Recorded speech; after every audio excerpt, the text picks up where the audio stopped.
అన్నీ కూడా ఒక పరిధిలో తీసుకొని ఆయన చెయ్యాలన్న గంగాధర్ గారు కూడా లేబర్ కమిషనర్ గారు కూడా చాలా చక్కగా చెప్పారు. ఏమన్నారంటే చిన్న సినిమాలకి 22 అగ్రిమెంట్ ఏది ఉందో 15% అదే అగ్రిమెంట్ అమలు జరుగుతుంది అని చెప్పారు. కాకపోతే దాంట్లో ఇంకా క్లారిటీస్ రాలేదు కాబట్టి ఒక క్లారిటీ వచ్చిన తర్వాత దానికోసం కూడా మాట్లాడాలి. చిన్నవాళ్ళకి కూడా చాలామంది 9-9 కాల్ సీటు 99 కాల్ సీటుకి కొంతమంది ఇక్కడ వెళ్ళనంటున్నారు, కొంతమంది వెళ్ళాలంటున్నారు. షూటింగ్ జరగండి కమిటీ వేసామంటున్నారు. ఇంతకుముందు కమిటీలు కరెక్ట్గా అమలు చేయలేదు కాబట్టి ఇప్పుడు కమిటీ కరెక్ట్గా నడుస్తుందా నడదని కార్మికుల ప్రాబ్లం ఉంది, చిన్న సినిమా నిర్మాతల ప్రాబ్లం ఉంది. 99 కాల్ సీట్ అంటే చాలామందికి అర్థం కావట్లేదు, అది వివరించడం కోసం చెప్పాను. 99 కాల్ సీట్ అయినా 6 o'clock కాల్ సీట్ అయినా కొన్ని సెట్ డిపార్ట్మెంట్ కానీ మొత్తం ప్రొడక్షన్ డిపార్ట్మెంట్ కానీ మొత్తం టోటల్గా క్రైన్ కానీ ఇవన్నీ కొన్ని డిపార్ట్మెంట్లు అన్నీ లారీలు కానీ మినీ వ్యాన్లు కానీ మార్నింగ్ 6 o'clock లోపలే బయటికి రావాలా. 7 దాటితే అలౌడ్ లేదు, మళ్ళీ బయట రావడానికి అలౌడ్ లేదు కనుక బిఫోర్ రావాలి. వాళ్ళ బాధ ఏంటంటే మీరు 9 o'clock కాల్ సీట్ అంటే మేము మీకు టీ ఇవ్వాలన్నా, మేము సెట్ మొత్తం రెడీ చేయాలన్నా, సెట్ డిపార్ట్మెంట్ రెడీ చేయాలన్నా, ప్రొడక్షన్ చేయాలన్నా, జూనియర్ ఆర్టిస్టులు ఉండాలన్నా మొత్తం మేము బ్యాక్గ్రౌండ్ అంతా సెటప్ చేయడానికి 9 o'clock కాల్ సీట్ అంటే మేము కరెక్ట్గా 7 o'clock ఉండాలి. ఉంటే 2 hours మేము అన్నీ చేయడానికి అవుతుంది కనుక మాకు 6 మేము 5 o'clock లెగాలి. మళ్ళీ రాత్రి 9 o'clock కాల్ సీట్ అయితే గ్రేజ్ పీరియడ్ 1.5 hour అయితే 9:30 స్టార్ట్ అయితే 11 o'clock 11:30 అవుతుంది. మళ్ళీ మేము 4:30కి లెగాలి. అంటే మాకు 6 o'clock కాల్ సీట్ అయినా 9 o'clock కాల్ సీట్ అయినా మాకు అదే అవుతుంది.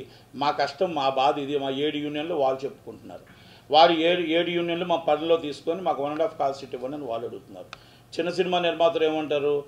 చిన్న సినిమా నిర్మాతలు బూచిగా చూపిస్తున్నారు. ఈ పెద్ద నిర్మాతలు కొంతమంది చిన్న సినిమా నిర్మాతలు ఏం చెప్తున్నారు, మాకు వాళ్ళకి ఒక అండర్స్టాండింగ్ ఉంది, మాకు అగ్రిమెంట్లోనే ఒక అమలు చేసి 99 కాల్ సీట్ మాకు చేస్తానన్నా మాకు ఇబ్బంది లేదు. మేము ఎందుకంటే ఏదైతే మాకు 25% ఇస్తున్నా 99 కాల్ సీట్ ఇస్తున్నా దానికి అభ్యంతరం లేదు. కానీ చిన్న సినిమాలకి ఎక్కడ కూడా వాళ్ళు కూడా పెన్షన్ అని చెప్పారు, వాళ్ళు ముందే చెప్పారు. అలాగే మన గంగాధర్ కమిషనర్ గారు కూడా చెప్పారు, ఎవరికి చిన్న సినిమాలకి ఏమో 1.5 కాల్ సీట్ వాళ్ళకి ఉంటుంది వాళ్ళకి ఉండదని. ఇక్కడ ప్రతిసారి కూడా కార్మికుల కాడికి వచ్చేటప్పటికి చిన్న సినిమాలు వాళ్ళు ఒప్పుకోవట్లేదు మాకు చూపిస్తున్నారు. వాళ్ళ కాడికి వచ్చేటప్పటికి చిన్న సినిమాల నిర్మాతలు అంటున్నారు, వీళ్ళ కాడికి వస్తే కార్మికులు అంటున్నారు. లాస్ట్ టైము మీరు ఎవ్రీ టైం ఒకసారి చూడండి, ఎవరికి చెప్పా చేయకుండా అగ్రిమెంట్స్ అయిపోతున్నాయి. ఈ ప్రాబ్లమ్స్ అనేది ఎక్కడ వస్తుంది? ఈ ప్రాబ్లం ఎలాగొస్తుంది? ఈ ప్రాబ్లం ఎందుకు అడుగుతున్నానంటే మీరు వెళ్ళేటప్పుడు పరిగణలోకి తీసుకున్నారా? వాళ్ళని కార్మికుల్ని తీసుకోండి, మీకు ఎందుకు కార్మికుల్ని తీసుకొని మమ్మల్ని మీరు తీసుకొని వెళ్ళి మీరు మాట్లాడుంటే అయిపోయేది. మీరు 5% కంటే పెంచను అన్నారు, వాళ్ళకు వచ్చి 99 కాల్ సీట్ ఇవ్వను అని వాళ్ళకన్నారు నాయకులు.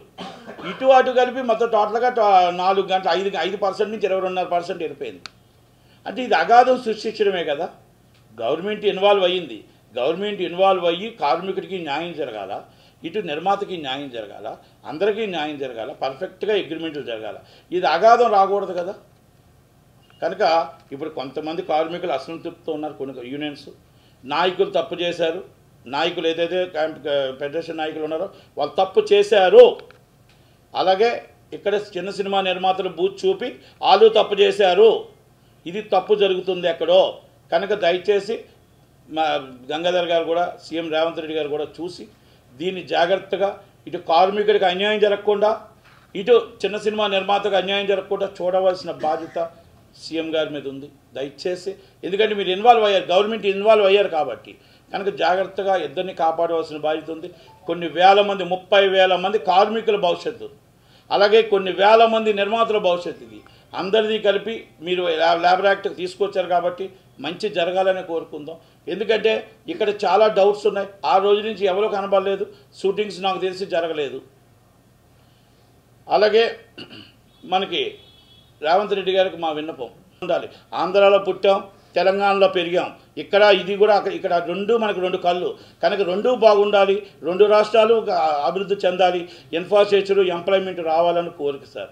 అలాగే మేము ఎన్నో చెప్పాం, స్టూడియోలు కానీ చిన్న సినిమా సమస్యలు కానీ మీకు అన్నీ కూడా మీకు వివరించడం జరిగింది. మీకు అందుకనే సార్ మీరు సినిమా వాళ్ళే, రేవంత్ రెడ్డి గారికి అన్నీ తెలుసు, పవన్ కళ్యాణ్ గారికి అన్నీ తెలుసు. మేము చెప్పిన కష్టాలని బాధని మీరు అర్థం చేసుకోండి. ఈ పెద్దవాళ్ళు కొంతమంది మిస్గైడ్ చేస్తున్నారు, ఈ మిస్గైడ్ చేసిన వాళ్ళని కంపల్సరీ పేర్లు చెప్పి ఇసుకెక్కిపోయాను, పేర్లు చెప్పను, పేర్లు చెప్పను, మీకు తెలుసు. ఆ నలుగురు ఆ ఐదుగురు అని చెప్పి అయిపోయింది. ఆ నలుగురిలో నేను లేనంటారు, మళ్ళీ తెలంగాణ వాళ్ళే శాసిస్తారు. ఆ ఐదుగురిలో నేను లేనంటారు, వాళ్ళే శాసిస్తారు. ఇది నిజమా కాదే ఎంక్వైరీ చేయండి, మీ ఇంటెలిజెన్స్ రిపోర్ట్ తీసుకోండి. నేను తప్పు చెబితే నన్ను అడగండి. నేను అందుకే అడుగుతున్నాను, మా గోడిని, మా బాధని, మా కష్టాన్ని చిరంజీవి గారికి చెప్పుకున్నాం. మేము ఏది వచ్చినా చిరంజీవి గారి ద్వారానే వస్తాం. ఆయన నన్ను తిట్టినా ఏం చేసినా మా చిన్న సినిమా నిర్మాతల కోసం 100% ఆయన త్రూవే వస్తాం. ఆయన త్రూనే మాట్లాడుతాం, ఆయన త్రూనే గవర్నమెంట్ని కలుస్తాం. మేము ఎట్టి పరిస్థితుల్లో ఆయన త్రూనే మేము సాధించుకుంటాం. ఇది సాధించేదాకా వదిలేది లేదు. 5వ షో అనేది కంపల్సరీ రావాలి. ఇన్ఫాసిస్ 20% ఆక్యుపేషన్ అనేది మాకు మల్టీప్లెక్స్లో ₹100 టికెట్ రావాల్సిందే. ఇది చిరంజీవి గారికి మనం చెప్పడం జరిగింది. ఆయన కూడా దాన్ని సానుకూలంగా కంపల్సరీ టైం చూసి చెప్తానన్నారు. కార్మికుల తరపు నుంచి అందరికీ కూడా చిరంజీవి గారు చేసిన ఆయన ఎప్పుడైతే పోయిన ఆదివారం ఏదైతే వేశారో, ఈ ఆదివారం తొందరపడితే ఎవరికి పేరు వచ్చేస్తుందో అని ఎవరు ముందుకెళ్ళి ఎవరెవరు గబగబా చేశారో, 18 రోజులు ఎందుకు కూర్చున్నారో, 18 రోజులు ఎందుకు పట్టించుకోలేదో, 18 రోజులు 5% అన్నోళ్ళు, మాకు 30% అన్నోళ్ళు 4 గంటల్లో ఎందుకు సెటిల్మెంట్ అయిందో అది అందరికీ తెలుసు. నేను చెప్పాల్సిన అవసరం లేదు. ఇటు కార్మికుడికి తెలుసు, నిర్మాతకి తెలుసు, అందరికీ తెలుసు. కాబట్టి ఏది ఏమైనా చిరంజీవి గారు అందరివాడు, చిరంజీవికి అందరివాడు కాబట్టే మంచి చెయ్యాలని చూస్తాడు. ప్రపంచమే ఆయన ముందుంది, ప్రపంచమే ఆయన అభినందిస్తుంటుంది. ఎందుకంటే ఎక్కడా కూడా ఏ రోజు కూడా మంచి చేయడానికే చూస్తారు తప్ప చెడు చేయడానికి ఆయన చూడరు. కానీ కొంతమంది ఏదో అంటూ ఉంటుంటారు, అలాంటివన్నీ కూడా మనం వదిలేయాలి, పట్టించుకోకూడదు. దయచేసి ఆ బాధను వ్యక్తపరిచాను. ఆ బాధను అందరూ కూడా అర్థం చేసుకుంటారని, అలాగే ఈ చిన్న సినిమా ఈ డౌట్స్ ఏదైతే ఉన్నాయో doubts immediately chamber press meet పెట్టి క్లారిఫై చేయాలి. మా చిన్న సినిమా నిర్మాతలు డౌట్స్ ఉన్నాయి, ఆ డౌట్స్ని క్లారిఫై చేయాలి. ఫెడరేషన్ ఇమీడియట్లీ మీటింగ్ కాల్ఫర్ చేసి వాళ్ళ డౌట్స్ కూడా క్లారిఫై చేయండి. 2 కుటుంబాలు కలిస్తేనే షూటింగ్స్ అవుతాయి. వాళ్ళు మనసు మార్చుకొని బాధపడుతూ వాళ్ళు షూటింగ్ చేసినా, మేము బాధపడుతూ షూటింగ్ చేసినా షూటింగ్ అంటారు దాన్ని. కనుక దయచేసి ఇమ్మీడియట్లీ ఈ ఆదివారం లోపల మీటింగ్, రేపు ఆదివారం లోపల మీటింగ్ ఏర్పాటు చేసి ఆ మీటింగ్లో అన్నీ కూడా డౌట్స్ క్లియర్ చేస్తారని మనకి. Thank you very much. Thank you. Any doubts?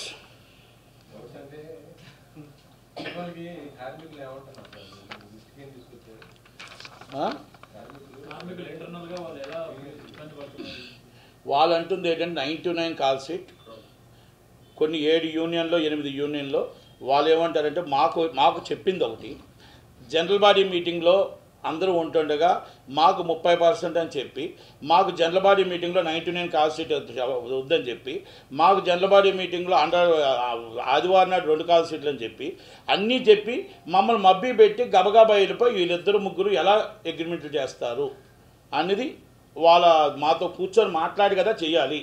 మమ్మల్ని అందరినీ మోసం చేశారు, నాయకులు మోసం చేశారు అనేది వాళ్ళ ఫీలింగ్. మా సైడ్ నుంచి ఏంటంటే అసలు మా చిన్న సినిమా నిర్మాతలకి చిరంజీవి గారు క్లియర్గా చెప్పారు అందరినీ పిలమని. అసలు పిలకుండా, మాట్లాడకుండా, ఏమీ చేయకుండా ఒక 3-4 వెళ్ళిపోయి డైరెక్ట్గా వెళ్ళిపోయి వాళ్ళకి ఏమి కాల్ షీట్ అంటో తెలియదు, సినిమా అంటే తెలియదు, షూటింగ్ అంటే కరెక్ట్గా అవగాహన కూడా లేని వాళ్ళు వచ్చి వెళ్ళిపోయి ఆ షూటింగ్ అనేది ఆల్కహాల్ డిసైడ్ చేసేసి 5% మేము చాలా ఇబ్బందులు ఉన్నాం, 22.5% ఎలా పెంచారు అనేది ఇటు సైడ్ నుంచి ప్రాబ్లం. కనుక అది ఇద్దరికి ఒప్పించి కదా మాట్లాడాలి. కనుక ఆ డౌట్స్ అనేది ఇద్దరు దాంట్లో సందిగ్ధంలో ఉన్నాయి. కాకపోతే ఆ రోజు నుంచి ఎవరో కనబట్టలేదు, ఛాంబర్ నుంచి ఛాంబర్లో కనబట్టలేదు, ఫెడరేషన్ కనబట్టలేదు. ఇది కార్మికులు కొంచెం ఏదో కమిషనర్ గారి దగ్గరికి వెళ్ళారంట. ఫస్ట్ షూటింగ్ జరగాలి, ఆ షూటింగ్ జరిగిన తర్వాతనే అన్నీ కూడా చూసి కమిటీ వేసి మాట్లాడదాం, ముందు షూటింగ్లు చేయండి అన్నారంట. అది మంచి పరిణామమే. కాకపోతే ఆ డౌట్స్ క్లియర్ చేయవలసిన బాధ్యత ఛాంబర్ మీద, 2 యూనియన్ల మీద ఉంది. అంటే ఛాంబర్ మీద ఉంది, ఫెడరేషన్ యూనియన్ నాయకుల మీద ఉంది. అంటే 18 రోజులుగా కార్మికులు సమ్మె చేశారు. వాళ్ళు మీరు ఇందాక చెప్పిన 2 డిమాండ్స్ కోసమే చాలా గట్టిగా ఉన్నారు. కానీ ఆ 2 డిమాండ్స్ని కూడా వీళ్ళు వదిలేసి వస్తే అది నాయకత్వ లోపం అనుకోవచ్చు.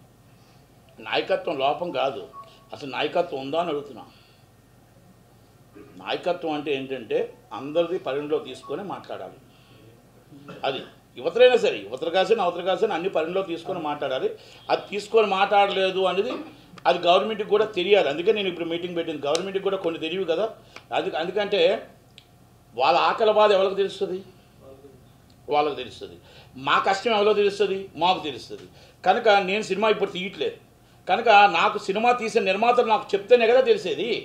సినిమా తీసే నిర్మాతలు మా బాధ వాళ్ళకి తెలుసు, వీళ్ళకి తెలుసు, కార్మికులకు ఆకలి బాధ తెలుసు. వాళ్ళు ఎవరిని పరిలో తీసుకోకుండా గబగబా వెళ్ళిపోయి అంటే 18 రోజుల నుంచి లేనిది ఒక్కరోజు కూడా టైం తీసుకోకుండా ఆల్ ఆఫ్ ది సడన్ చేసి ఏం ఉపయోగం? ఇప్పుడు షూటింగ్లో స్టార్ట్ అవ్వలేదు కదా, మరి ఇంకా కాగితం రాలేదు అంటున్నారు. అంటే దీంట్లో ఏంటి అని ఇమ్మీడియట్లీ మీటింగ్ ఏదో ఛాంబర్ పెట్టాలి కదా జనరల్ బాడీ, అంటే జాయింట్ మీటింగ్ పెట్టి చెప్పాలి కదా అనేది ఉద్దేశం. Thank you.